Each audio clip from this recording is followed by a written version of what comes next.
Welcome to the Denison Forum podcast. I'm Dr. Mark Turman, Executive Director at Denison Forum and host for today's conversation. Conversations about faith, culture, big topics, and where they intersect and how we can make a difference as salt and light walking with Christ. Today we have a great conversation with Abdu Murray. Let me introduce him to you. He's a graduate of the University of Michigan, trained in law. He is also an apologist who has led debates, dialogues, and forums around the world in churches, colleges, as well as in business and government settings.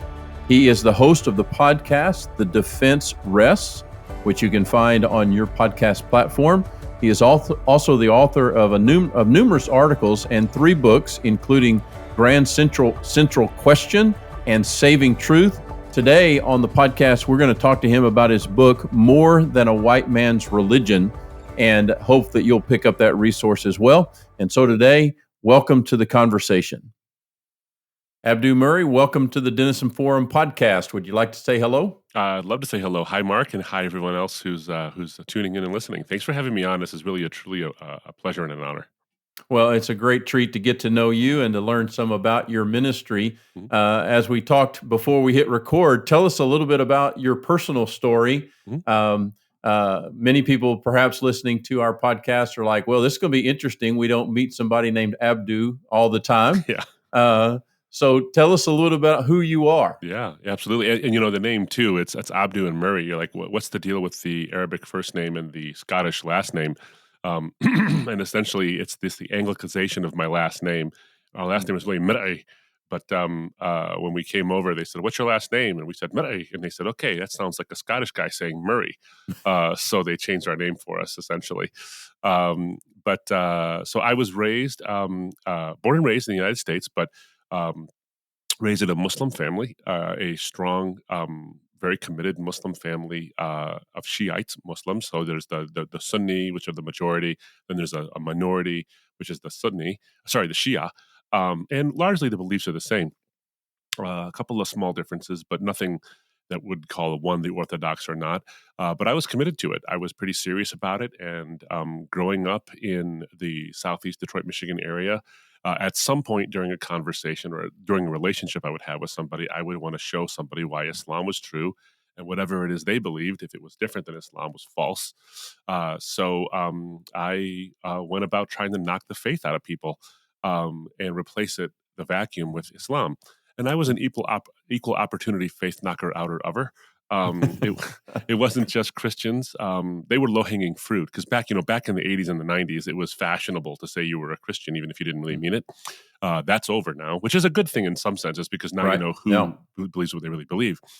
But back then it was still fashionable. And I would often say, hey, why are you a Christian? And they would say, well, I don't know, we're Presbyterians, or you pick the denomination, but they'd say that was what they were because they went to that church, they're pretty sure, on Christmas and Easter. And I'm like, so you're telling me that you trust your eternal soul to a worldview that someone else has thought through? Have you thought it through yourself? Because tradition is not good enough. Right. And then I would go and say to them, hey, tradition, here's why the Quran is the word of God and the Bible has been changed, et cetera, et cetera. Just to sum it up quickly, along the way, there were some Christians who actually knew what they were talking about and who could actually respond to the objections that I was raising, and then had a couple of questions of their own that I had to answer. And so along the way, I began to see that the Bible actually agreed with me in this sense, because John the Baptist in Luke chapter 3, verses 7 and following, talks to those who are coming to him, and he says, who told you to flee from the wrath to come? Meaning, of course, God's judgment. And then he says, do not even begin to think to yourself, you have Abraham as your father. For I tell you, God can raise up children of Abraham from the stones. In other words, your DNA won't save you. Your tradition won't save you. Truth is what saves. And that's what I was saying. But what had stuck with me was that I had never actually turned that barrel of that gun on myself. I would never turn that microscope back onto myself and said, why do you actually believe what you believe? I had put Christians on the defensive for so long that no one ever really dared ask me why I believed what I believed. So now, John the Baptist's words, which are terribly ironic because I thought that his words had been corrupted and the Quran came to fix all that. His words challenged me to say, do you believe it because it's true or because it's tradition? I had fooled myself into believing it was because it was true. And so that put me on a 9-year journey Mm, to evaluate Islam, Christianity, and every other ism and schism that's out there and find out what's really true. And over the course of that 9 years, I began to see that the very things that I was rejecting in Christianity because I thought that they were insults to God's greatness were the very things that actually demonstrate and prove out his greatness. mm, So, over the course of that 9 years, I began to see that the evidence, historical, philosophical, scientific, you name it, really started to shore up the Christian faith. And how I put it oftentimes, Mark, is that it wasn't that the answers were hard to find. I found sufficient answers enough to give my life to Christ within 2 years. It mm. took me 9 years, not because the answers were hard to find, but because the answers were hard to embrace. Mm, Because when you change your worldview, you change so much, and there's consequences to that. But over the course of some time, I began to see that whatever price I might pay compared it in no way to the price that was paid for me. And mm. it also compared in no way to the comfort that would be mine eventually if this Wow. was true. And because it was true, that comfort was to be mine, and I wanted people to know about it. So ever since then, I'm trained as a lawyer. I was a partner at 2 major law firms in Detroit. I eventually began into full time ministry because I am a natural born advocate as someone who had an affinity for the law, but now I'm an advocate for the gospel and for the credibility. Mm. So, how long has it been since you left the practice of law? Well, I'm still licensed as an attorney, but I've been doing full-time ministry since 2013. Okay. And so you speak about some of the costs associated with your change in worldview, your embrace of Christ. Mm. Was that significantly on a personal level? I would imagine being raised in a Muslim family. Yeah, Um, yeah, we so I won't tell all the details, but I've always had a close family, always a wonderfully close family, and of course you can imagine this is rough. This is a hard thing. I mean, anybody sure. who's a Christian who's listening to this, watch if your son or daughter came up to you and said, "Hey, I'm an atheist, or I'm a Buddhist, or I'm a Muslim," that wouldn't go so great in your family. Right. Naturally so, because you're committed to something and you want the best for them. But God is good, and my family and I are close. It's been, this that hasn't been devoid of challenges, but we're close. But a big part of it, Mark, was my identity. I really loved being a Muslim. I liked being a Mm. standout. We were sort of the Right. dollop of olive oil in the pot of rice in the area I grew up in. So we stood out in our sort of tang. Now the area is incredibly diverse, not only ethnically but religiously as well. But back then, not so much. So I really liked that identity. And I liked the religiosity to it and all that. So, amongst the many costs, the personal one was that sense of dying to myself, Mm, and I had to really actually live out what it means to die to self, and find a new and true, I would say, identity. I think all of our identities are marred effects of the fall, and so all of our religiosity and our identities to try to grasp at religiosity are effects of the fall and attempt to justify ourselves or even deify ourselves without really realizing it.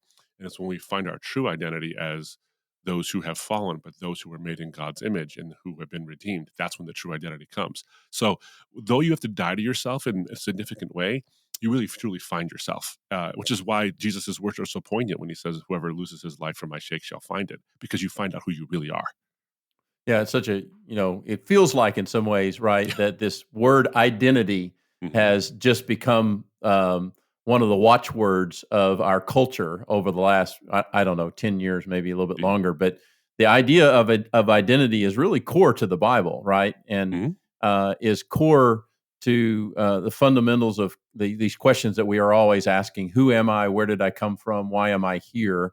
Those are all, in some ways, identity questions. We were talking earlier about Chris Brooks, a pastor in your area, Yep. in the Detroit area. He was on our podcast a few months ago. He said, we're in a time when people are really asking anthropological questions. They're asking fundamental questions about what does it mean to be a human being, and that's Indeed. that's really what identity is all about. Hmm. So, we sometimes think that some of these words and ideas that float around are new. The issue of identity is not new at all, No. and having that identity renewed in Christ is fundamental to what the gospel is all about. Indeed. So we're going to talk today about your book. Has an interesting title. I want to know about where the title came from. Mm-hmm. More Than a White Man's Religion. That probably just alerts people's ears. Yeah. And let me give you a little backdrop to this. I was part of a small group about a year, almost maybe 2 years now. And we would meet on Wednesday nights, and we studied a number of Paul's letters. We studied Philippians and Ephesians and Colossians. And, we went through all of those, had great conversations and all that. But then I asked them to engage a book on the topic of racism and what does the Bible teach about racism and that type of thing. And after about 3 meetings, I just stopped them all. And I said, it's just interesting to me how much more energized you are about this topic than any of the conversations we've had about the biblical letters that we were talking about. And you could just tell the conversation was much, much more animated and extended.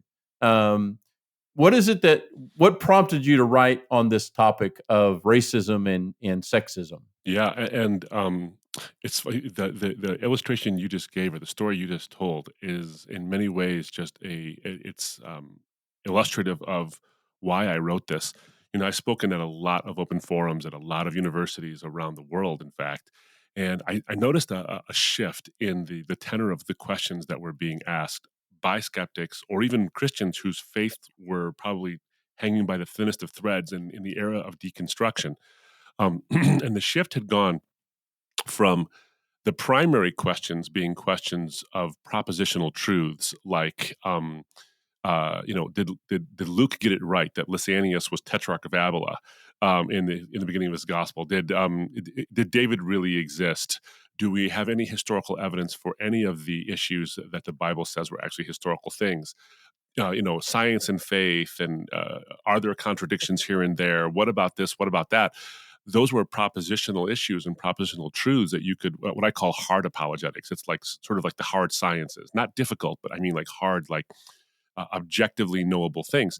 What's shifted is those questions are still being asked, but the primary questions are now, does Christianity condone something a phobia, where you just add the word phobic or phobia to the end of it, and that's the sort of prejudice that it espouses. And the question is, does the Christian faith actually espouse this? Is it racist? Does it condone slavery? Does it make women into second-class citizens? So what you'll see is that the questions have shifted away from primarily being on these hard sort of propositional, historical, scientific truth issues to now they're moral questions. So the primary questions are no longer, is the Bible true? The primary questions are, is the Bible moral? Because we're in an age where identity politics are the most important part of politics, and the issue of justice. Everything has the word justice sort of appended to it. So you have racial justice, gender justice, climate justice, all these things with justice on it. So we're talking about in a good way in some senses, and in a bad way, a dangerous way in other senses, a morally obsessed culture. So naturally, they're asking the question, is it moral? So I was writing this book.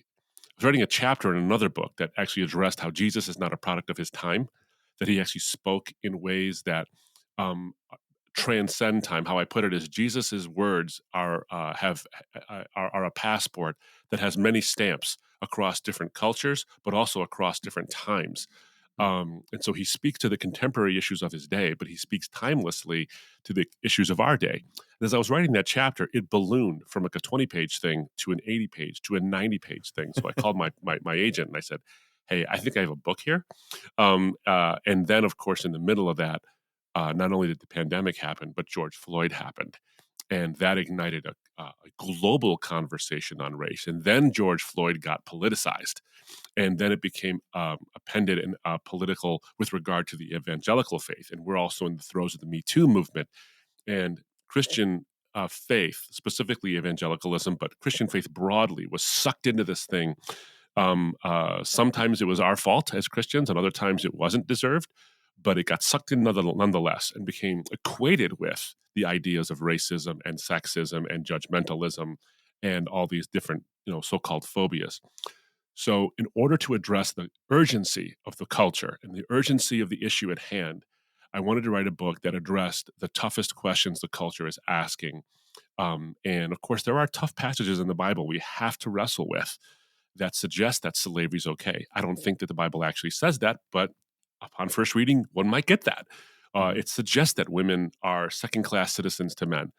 I don't think it actually says that, but upon first reading, one might get it that way. How do you carefully exegete the scriptures, but then apply these through the lens of the life of Jesus? And the bottom line, Mark, was that we are in the throes of a cultural moment that is ripping us apart due to polarization. And the Bible is being jettisoned out the window as the cause for some of these things. And what I wanted to prove was that the Bible is actually the cure for the very things it's being blamed for. Wow. Yeah. And really, really great insight. Just to kind of summarize, tell me if I'm on the right track with you, is that the conversations of, is God real? Is Jesus real? Those questions are still really there. They're Yeah. very much people really still asking those, what we sometimes refer to here as the traditional apologetic questions. They're Mhm. still there. They're still important. Still need to speak to those. But now we've kind of entered into a deal of, okay, if God is real, is he good? Yes. Is and is he good as presented in the Bible and in the person, not only persons, the three, hmm God three in one. hmm Is he not only real, but is he good? Yeah. And is he just? And I love the metaphor that you use from the train station in India Mm. about people surging onto the train cars. We've even in recent days seen a train accident in India Yeah. where that tragically was revealed in a dramatic way. hmm But as I read through your book in that area, that starting metaphor, it made me think particularly about our approach to transgenderism. That we've just rushed into, well, this just must be right, hmm with almost no real significant questioning about all of the ramifications of, and we see the world do that in a Yeah. lot of ways, whether it's supposedly this death by dignity movement, hmm euthanasia, Yeah. transgenderism. Well, if somebody thinks it or feels it or says it, we must just need to run to it Yeah. and not question it. Yeah. And that's kind of the surge with Christian, as you lay it out, with Christianity on a broad stroke. Well, all of these problems related to racism, sexism came because nobody's been questioning Christianity. Yeah. Is that what you're driving at? Yeah, and in fact, the questions that do come in terms of saying, "Hey, Christianity is responsible for these things," are incredibly superficial, but they're very powerful rhetorically. I mean, you think about when you go and you brought up the transgender issues, but you get sexuality issues, and you see sort of the secular creed that some people put outside of their home, and they'll say, in this house we believe that love is love, and then they go on Mm, to say certain things. Well, you yeah. think about that. Um, the bumper sticker sort of phrase, love is love. That's powerful because, first of all, it says really nothing. I mean, it's tautological. The sky is blue because the sky is blue. Okay, but why? And you don't really go into any depth, but it's rhetorically powerful. Claiming that Christianity was the religion of the slave traders, Mm, claiming that Christianity was the religion of the Jim Crow proponents, while it may be at least superficially accurate, has this like stark bam pull to it, and man, you want to get on that train as much as you can, because we're very rightfully concerned with equality and justice and these kind of things. We should be concerned with these things, and so Christianity has been accused, but I don't think actually tried. I think it has not been actually submitted. If I'm going to borrow a metaphor from my lawyer background, it's been accused, found guilty without due process. Do you believe a fifth great awakening is possible in America? At Denison Forum, we're asking God that we might play a role in His movement in our country. We believe that discerning news from a biblical perspective can help all Christians stand for God in our increasingly secular culture. If you likewise stand with our mission, please give today toward our summer campaign at dfpodcast.org. Plus, any gift today will be doubled by a generous matching grant of $75,000. Visit dfpodcast.org to partner with us today. And someone might say, you've had 2,000 years of due process. Yeah, so let's look at that 2,000 years and find out some things about the way in which it was the Christian message that actually brought the end of slavery, the actually advent of personhood into the Roman Empire happened, not because the Romans woke up to the idea. They wouldn't have even found it intelligible, as David Bentley Hart says. It was the Christian message that we're all equally sinners, but all equally made in God's image, and therefore all equally offered redemption. That was the birth of equality, and that's where you really had this. So if we look at the evidence and actually try Christianity and look at the text itself through the lens of the life of Jesus, I think we'll find it not only not wanting, but we'll be wanting for it to actually cure the things that ail us. So it's not a matter of just believing it. It's a matter of believing it and then putting it into action. Yeah, and I want to get to that in a minute as it relates particularly to racism, but I want to step back for a moment. You talked about use the word deconstruction, which has become significant in our conversations. Um, Speak a little bit about, because your own testimony kind of reveals this, the importance and necessary. All of us grow up in some tradition. I started my life in the tradition of the Roman Catholic Church. My family was deeply, deeply committed and highly, highly involved. And so everybody, whether you're growing up in a faith-oriented family or not, you're handed a tradition of some kind. Indeed. And the word deconstruction may not be the best word, but all of us need to come to a place where we seriously ask these questions about what do we believe and why. Yeah. And talk a little bit. I heard you speak in a YouTube presentation you did about the importance of understanding when you come to the Bible about the difference between what is described and what is prescribed. Yeah. Can you kind of unpack that a little bit? Absolutely. And this is critical, especially in the context of deconstruction, because sometimes people find, and deconstruction by itself is, like as you pointed out, it's not a bad thing if you're calling yourself to challenge assumptions. Do I believe something because it's true or because I'm supposed to? And ultimately, a deconstruction is not destruction. It's deconstructing something. It's like sort of reverse engineering something so that you can build it back up again. And if you do it responsibly, I think with the Christian faith, you'll find that it's stronger than it was before. But of course, deconstruction has led a lot of folks to just abandon the Christian faith because it's racist, sexist, and all these kind of things, or they've had church hurts or whatever. And one of the reasons why they do that is because they look in the Bible and they see descriptions of slavery. They see descriptions of the mistreatment of women. They see these things that are described, and then they automatically think that because it's described, it's therefore also prescribed. So these words are very important because description just means saying something, describing something the way it is. Prescribing something is saying the way something ought to be. So when the Bible describes slavery, often it describes child sacrifice, often it describes horrible actions, often, and always those things are judged by God. Those are judged as bad behaviors. But it doesn't prescribe. It doesn't say that we should be doing those things. In fact, it says we shouldn't be doing those things. So even when the Bible seems to have laws, for example, that would justify slavery among the Israelites or among Israelites with non-Israelites, it's not actually doing that. It's either describing the horrors of slavery around the Christian, the Hebrew nation, but when it's prescribing it, it's prescribing something completely different than what we've come to think of as slavery. So we have to be very careful to make sure that what we see in the Bible is not condoning that action. Even when Israelites do it, when a man rapes a woman, for example, and there seems to be these terrible consequences, just because that man gets away with it, at least seemingly so for a while, doesn't mean that God approves of it. Even when the Bible describes the patriarchs or the kings of Israel, David and Solomon and others, as having more than one wife, the Bible is not actually prescribing that. It's just describing what they did. And in every instance, it never goes well. So we have to be careful to make sure that what we're seeing, are we seeing a prescription? In other words, a law that says you ought to act this way? Or are we simply looking at a description for the way things actually are, whether good or bad, and saying, which one is it? Because God cannot be blamed for describing the way people act evil, but he can be lauded for prescribing morality.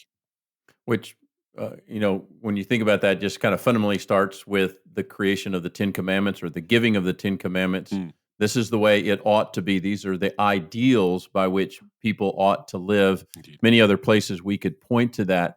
But just to kind of set a little bit more sense of perspective, this idea that so many in America, so many in the West are running away Mhm. without really perhaps evaluating their understanding in a healthy way. As I heard one commenter say, it's really easy to kind of tear down your beliefs. The building them is where the real challenge Oh, yeah, is. indeed. As you talk about in your own testimony, 9 years Mhm. of looking through this and saying, okay, what is it going to mean to count the cost to embrace this? But Yeah. you have, as you said, had the opportunity to be in a lot of different places in the world, speaking in a lot of different places, college campuses, and that type of thing. Sometimes, as Americans, we Mhm. think that we really are the center of the universe. Yeah. Um, and there's some very good reasons for that. Mhm. It's a good thing to be a patriot. It's a good thing to Mhm. be proud of who you are and where you're from. That's a good thing to Mhm. a point. Mhm. But can you talk a little bit to give us some perspective that even though it is seemingly clear that many are abandoning Christianity and not only seeing it as irrelevant, but even oppressive and dangerous in our part of the world right Mhm. now, that's not really the case worldwide, is it? No, it's not even close. In fact, I remember in one of the chapters, I actually asked the question, what does it mean to claim Christianity as a white man's religion? And of course, every word in that question is really important. Is it merely white and is it merely male? It's for white people, it's for males, but it's not only for them. And so someone might say this is a white Western imperialistic religion. Well, what you have right now, today, is a explosion of Christianity in the global South and in parts of the Middle East and Asia, which means that the vast majority of Christians living today, committed Christians living today, are neither white nor male. So it's just simply demographically wrong to say it's a white male religion. Now, one might say, yeah, but those poor folks have had this religion foisted upon them by colonialism and by the missionaries who went in there and either tricked them or somehow oppressed them into saying you have to be loyal to the king, and that's why you have Christians in India because of England and all that. What's interesting is when you look at the facts, and I point them out in the book, when you look at the facts, what you see is that Christianity's growth in non-white countries in the global south, whether it's South America, sub-Saharan Africa, or elsewhere, or in the Middle East and in Asia, is actually happening at a far greater rate in the post-colonial period than in the colonial period. In other words, Mm. colonialism wasn't nearly as successful in propagating the gospel as the preaching of the message and the helping and the offering of helps from with foreign aid, coupled with the gospel message, has been. So it's not demographically true right now that Christianity is a white religion, and in fact, it's growing because of indigenous, non-white um, evangelism in those areas. So not only is it not true demographically, it's not even true in terms of the motivation behind it. So I think that we should put this whole thing to bed because it's just demographically untrue. And it's in fact never been true because, as I point out, and it should be painfully obvious, but for some reason isn't, it isn't that the white Western Roman imperialism influenced the Bible um, and foisted this message on darker skinned people. No, the Christian faith is born of an olive skinned people who were in the Middle East and spread into North Africa first before it went into Europe, and then into Europe and then into the East. And so it's actually the opposite way. It isn't the white Western imperialism that influenced Christianity. It was the opposite. It was the Christian message that influenced the Roman Empire, for one example, for the better. In fact, Tom Holland, who not Spider Man, but the actual historian, wrote a book called Dominion, where he set out to show that everything good in the West came from Rome. Um, uh, what he found was that Rome was an appalling place, and that anything good that came from Rome had its roots in the Christian surge into Rome. Mm. So all these ideas of equality and help for the indigent and all these things are Christian rooted, not Roman rooted. They became Roman, but because Rome converted essentially to Christianity, but it was these olive skinned people, these dark people who actually influenced the world for the good using the vehicle of the gospel. And God used the propagation of the Roman Empire to get that going as well. So I think it's just categorically false, factually false that it's a white man's religion. Yeah, and would hopefully cause us as Americans to stop and ponder a little bit. I can remember growing up in my family's home, and every Christmas we came out with the manger scene, and we came out with the very white skinned, blonde headed Jesus that went Mhm. in the cradle, Yeah. and you could not be more wrong Mhm. in a historical fashion, right? Mhm. And just causes us to need to stop and think about where we fit into the story. And Well, that one thing that you pointed out that I'm sorry to interrupt you, Mark, but just a Sure. thought occurred to me, and I'm pretty sure I say it in the book, but it occurred to me is that one of the things that we have to check ourselves for in the West is we have sort of this Eurocentrism, this American centrism, because it's a tremendous influence, and we can't gainsay that, and it's a good thing in lots of ways. But when we say Christianity is a white Western imperialistic religion, and people are falling away from the faith because they're finally seeing it. If that's happening here and we're saying that's a global event, then we ought to check ourselves to think, hey, if we're claiming that this religion isn't ethnically diverse, maybe it's because we're so centered on us. And Mm. so the claim of sort of, I won't say racism, but the claim of an ethnic fascination with Christianity is actually maybe on its critics, because its critics are obsessed with this idea that it's a white man's religion, when in fact no one outside of white males in the West thinks that. Mm. Yeah, and something really great for us to get to thinking about us. I mean, just this past Sunday, sitting in church, looking around, going, "This is a way white environment that I'm in." And as a white male American, I sometimes feel like that it feels at times like the world, at least the world that I live in, Mhm. is like all of our problems can be attributed to white American males. Is Yeah. sometimes the way it feels like. Yeah. Do you sense in this conversation an opportunity that is hopeful that we can really start to redeem relationships among different groups, among different ethnicities in the West at a level that we just haven't been able to get to since, let's see, if we just start with the civil rights movement in the 1960s. Mhm. Do you think there's a fresh opportunity here to get past um, eh, the vitriol that Yeah. sometimes is in this conversation and get to something that really brings about healthier change and unity within the body of Christ that becomes a testimony to the world? I do. I'm actually quite the optimist. You have to diagnose what's wrong before you can say what's good and what's right and how to treat it. So oftentimes the diagnosis can seem gloomy and pessimistic and cynical, but the reality is I'm actually quite hopeful in lots of ways. And I think that as we have more and more honest conversations, where we want to hear someone out from the other side and say, not from the other side in terms of antagonism, but what their experience actually is and what they've lived through, and then say, okay, that may be the actions of people, but there are ideas and things that have changed the world in the past. If we can actually look back to the past and say, things were never more segregated and racist than in the antebellum South or Mm. in antebellum America, for example. I mean, it wasn't like the South had the slave trade and everyone was absolutely 100% not racist in the North. That's simply not true. But there was a huge surge, whether it was in England with the Clapham sect and the abolition movement by William Wilberforce and those of the Clapham sect, or it's the abolitionist movement that happened in the United States.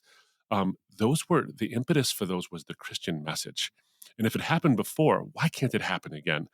One of the challenges that we face now is the soapboxing that's so easy with social media and our willingness to believe accusations as quickly as possible without saying, hey, wait a minute, is that really the case? And so we as Christians have an opportunity to actually present a gospel that where we can actually explain not only an understanding of tough passages, but also show how, in the full context, this leads to a state of equality and fairness among all people. Look to a rich tradition of good Christian history, being honest about bad Christian history, about the ways in which the church has occasionally been complicit in racism and other forms of oppression, but also recognizing it isn't the only that isn't the only story. In fact, the majority of the story is not about that. It's about liberation. It's about equality and these kinds of things. I'm actually quite hopeful if we can start having real conversations. We need to hear from people, white folks, white males. We need to hear from white women. We need to hear from darker skinned males and darker skinned women and people across the spectrum and see this beautiful mosaic God has painted with different colored stones and different colored tiles that preach the gospel message is globally available to us. Yet we're so focused narrowly on something that we ought to like take a bigger picture of things. And if we do that, and I think we can, and I'm beginning to see this happen, Mark, I'm having conversations with folks who were staunchly, look, I'm an atheist. I was a Christian. I'm an atheist as a young black male. And I give a story about one in the book. As a young black male, one of the reasons I left the Christian faith is because this is obviously the slaver's religion. This is obviously a religion that is homogeneous and is meant to be genocidal and exterminate anybody outside of the pale of what the Bible considers to be approved people genetically. And then you meet them with the challenges and say, hey, does it really say that? What does it even mean to have a morality that's not based on God? Let's talk about that. It's the hard work. It's extremely hard work. But I'll tell you, that kind of work, and I've had numerous conversations with folks, have resulted in people either lessening their cynicism and their skepticism or coming to faith altogether.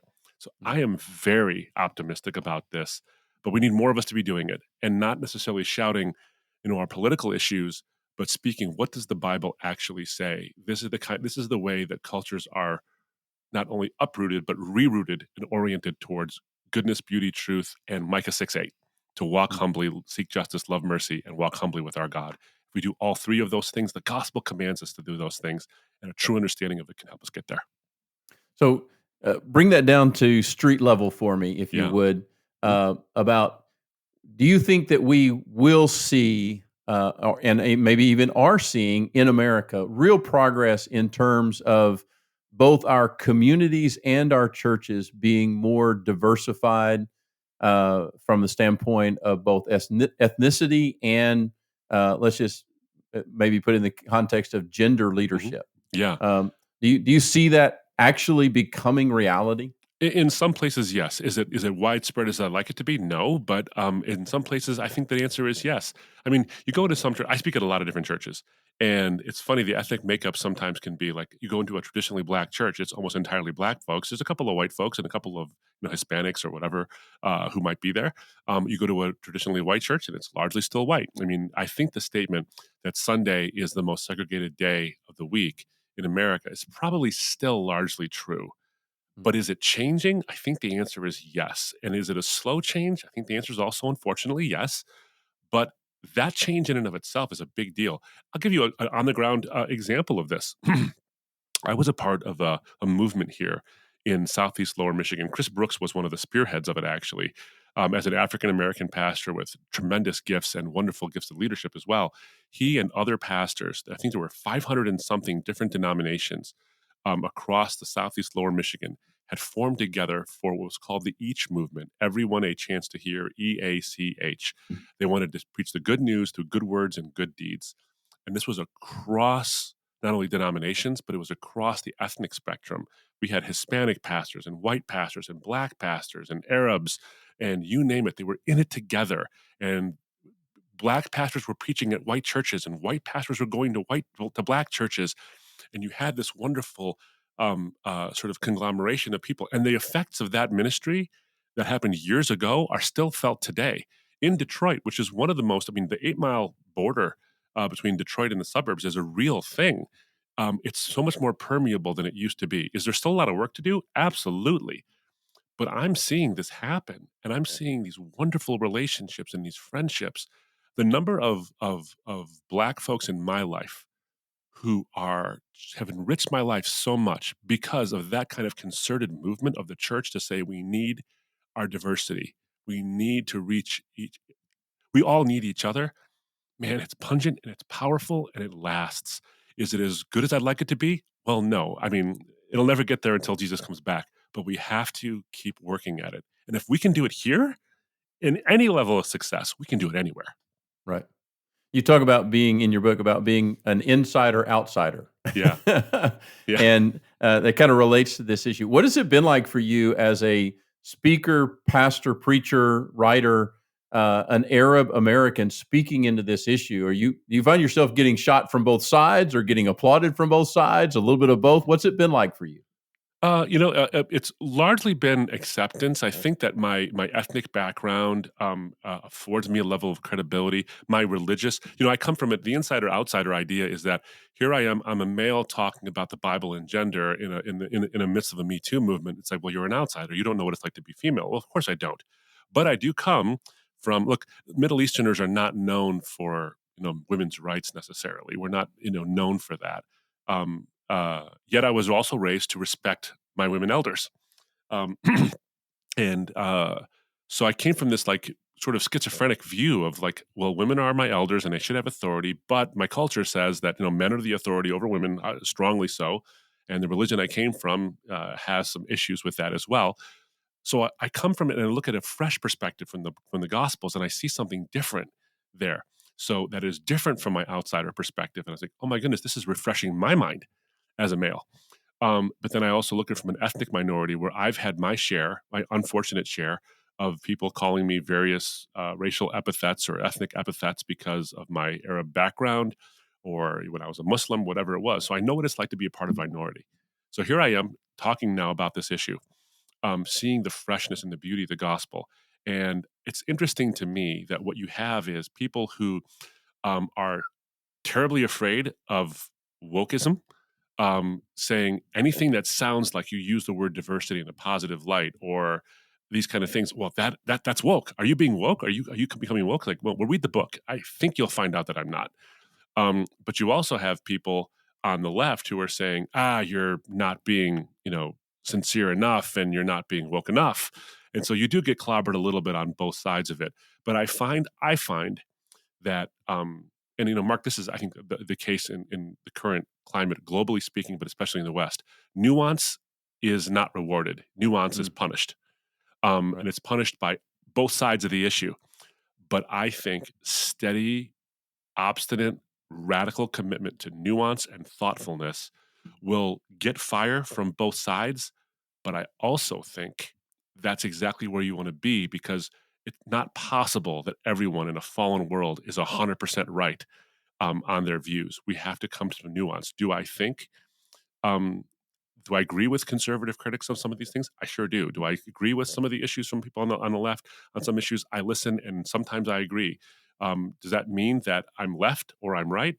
I'd like to think that we have to think more in terms of right and wrong, not right and left, and start thinking biblically about these things. So I do get hammered a little bit on both sides, but I got to tell you, for the most part, this message has been received well on all sides. I don't always get agreement, but I do get engagement. Mm.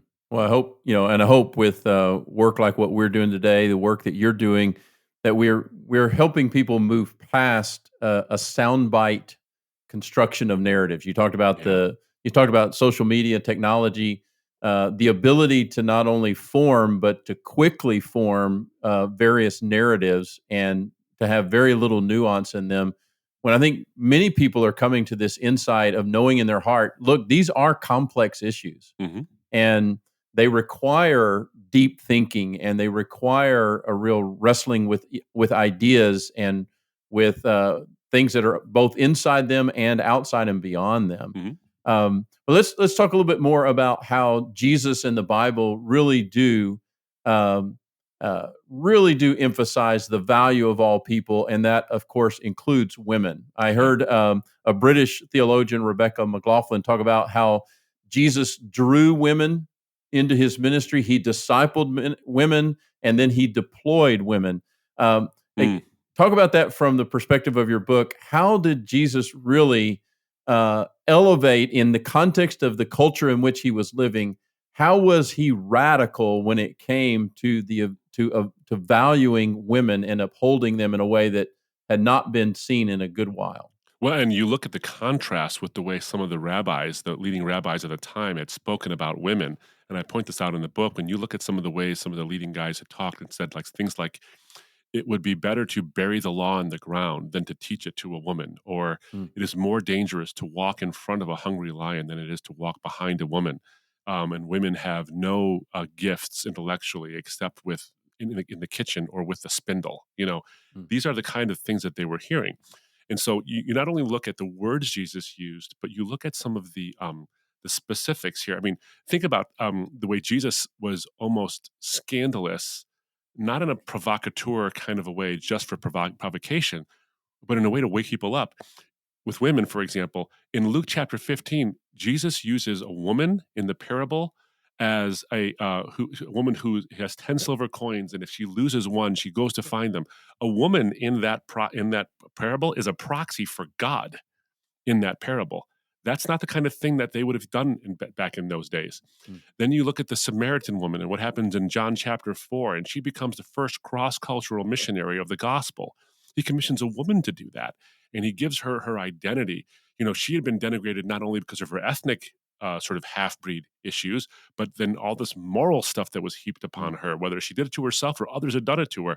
And she sees this man who dignifies her so much that she doesn't care about the village that ostracizes her anymore in terms of their keeping her out. She wants that village to be reached for the gospel, and he lets her do it. She's the first very successful cross cultural missionary. And then, if I could share just one quick story, when you look at the Mary and Martha parable, um, sorry, not a parable, the story, the account of Mary and Martha. Mary and Martha, the sisters of Lazarus, they're friends of Jesus, and they're going to have Jesus and the boys over for dinner. And like good Middle Eastern women, they want to have a lot of hospitality and prepare the place and all that stuff. And you know, uh, Martha is the busybody. She's the one who always gets the work done. She doesn't want to leave anything undone. And Mary's a little more lax in terms of her commitments and that kind of thing. Likes to talk more than she likes to work and all that. And so, what you have in this culture is a culture that's so used to women being put in their place. Their place is in the kitchen, that even Martha thinks that's the rightful place for a woman. mm, And yet Mary sits at Jesus's feet and she's learning. She's doing something that women were not allowed to do. She was getting an education. It was an honor to sit at a rabbi's feet. And so Martha says, Jesus, don't you care that Mary has left me to do all the work? Tell her to come and help me. You'll notice the first thing is Martha didn't say, Jesus, would you help me? Because it mm. never would have occurred to her to have Right. Jesus help in the kitchen. But she says, tell Mary to come help me. And Jesus says something remarkable. He says, Martha, Martha, you worry about many things, but only one thing is needful. Mary has chosen free will. She has the right to choose an education, and it will not be taken from her. In other words, not even you, another woman, can take this from her. I'm done with the day when women did not get educations. I'm through with it. And this is the inauguration of that. And then, of course, women were the first eyewitnesses to the central miracle of the Christian faith. In that day, women were not considered credible witnesses at all. And yet, they are the first witnesses to the resurrection of Jesus from the empty tomb. If you were making up that story, if you were faking it, you wouldn't make the women be the first witnesses. You'd make it be John, James, Peter, Bartholomew, Nathaniel, anybody except for the women. And yet it's the women. Why? Because that's the way it actually happened. They weren't trying to build a credible story. They were just telling you like it was. And Jesus not only vouchsafes the credibility of the resurrection by saying that people you wouldn't expect would be the first witnesses, but he dignifies women who were with him from cradle to cross and Mm. says, because you were so faithful, I'm going to reward you with being the first witnesses of the best news anybody could ever get. What could be more dignifying to women? That's why Michael Kruger pointed out that the pagan Romans and the religious elite were making fun of the Christian faith as the religion of women and children, because women were flocking to the Christian faith because they had never seen someone, they had never heard a message that so dignified them Their paganism hadn't done it. Their religiosity hadn't done it. It was this man from Nazareth who had dignified them like no one else had. Such a great word. Such a great word. Uh, you had a part of your ministry season when you were attached to the work of Ravi Zacharias. Yes. So we have to contend, and you do a beautiful job of speaking to this in your book about just the reality of being associated with somebody who had an enormous platform Yeah. and was eventually discovered to have been living a double life, especially as it relates to women. Yeah. Um, how has that affected your ability to speak to this issue and to talk to people about the value of women when you were connected to this ministry? How tell people how that's been working out for you? Yeah, and it's so strange, Mark, that Ravi was employing women as apologists when pretty much no one did it, and the Mm, world sorely needed it. mm, A woman was the leader of the ministry, was the president of the CEO of the ministry by the time Ravi had passed. And so a lot of women apologists were speaking the truth powerfully around the world due to his desire to make sure women had a voice. So you have this paradox, where you see this person who was so valuing the voice of women, yet had treated some as commodities, and the duplicity there is just tough to deal with. Here's what I would say in terms of how this has helped me.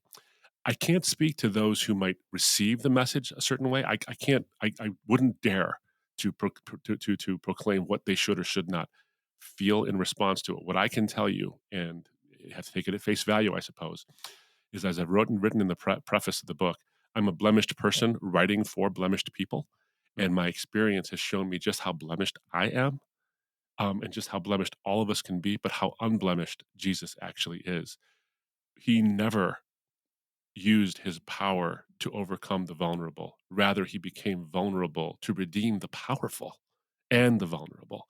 And so I think there's a credibility, having learned what I've learned um, through that experience. I've seen Jesus to be who he truly actually is. And the comparison of who he is compared to all of us.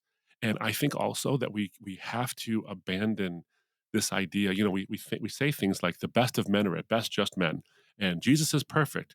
And my pastor, my favorite preacher, I know he's just a guy, but what we really mean is my pastor, Jesus is perfect, and my pastor is just a shade below him. mm, Or my favorite preacher, just he's not. We're infinitely less. All of us are, and so we have to all of us watch our hearts and watch ourselves, even when we're doing good. We have to constantly be aware that there is this nature that tries to claw us back, and there's an enemy that seeks to devour us. And it is this constant focus on Jesus and who he is that can give us this credibility. So I can say that I have viewed Jesus in the splendor of who he is firsthand, and by comparison, have seen how all of us fail. Some of us colossally so, and terribly so to the point where it hurts people. Um, uh, which makes the message all the more urgent. It makes it all the more urgent. Does it hurt the credibility of the gospel? Unfortunately, I think that there is. We have a lot of work to do. I have a lot of work to do, but that makes this message all the more urgent. And so I'm more passionate about preaching this message than I've ever been. And I was passionate about it before, but now I'm even more passionate. yeah, well, it's such a good testimony to share. And all of us need to learn that we have to differentiate between the message and the messenger, Yes, right? indeed. And we all long to have, I think, inspiring heroes that we can Mhm. see and know. We all long for that, Indeed. um, but that's where we sometimes find ourselves set up for disappointment.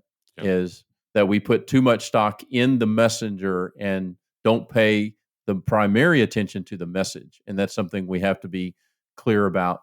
Abdu, thank you for taking time to talk with us today. Tell us real quickly, where can people find out more about you and your ministry if they want to follow you, Mhm. read more of your work, listen to your podcast? Where can we find you? Absolutely. Thanks so much, Mark. Appreciate it. So go to embracethetruth.org. That's our website. You'll find links to our social media and videos from our YouTube page. We do various podcasts ourselves, as well as the YouTube shows. So embracethetruth.org. I'm Abdu Murray on social media, except for Instagram. I'm Abdu Murray 12. If you go to Abdu Murray, you'll find somebody else. Abdu Murray 12, that's me actually. So, but embracetheTruth.org is the primary way you can find out more about us. All right. And the book we've been talking about is Abdu's work, More Than a White Man's Religion, a great, great resource on the topic that we've been discussing. Hope that you'll pick that up as well. Abdu, look forward to future conversations, and thank you again for being a part of this opportunity. I want to thank our audience as well. If this was helpful to you, please like and review us on your podcast platform. Share it with others so that they can be a part of the conversation as well. And we look forward to seeing you again on the Denison Forum podcast. God bless you.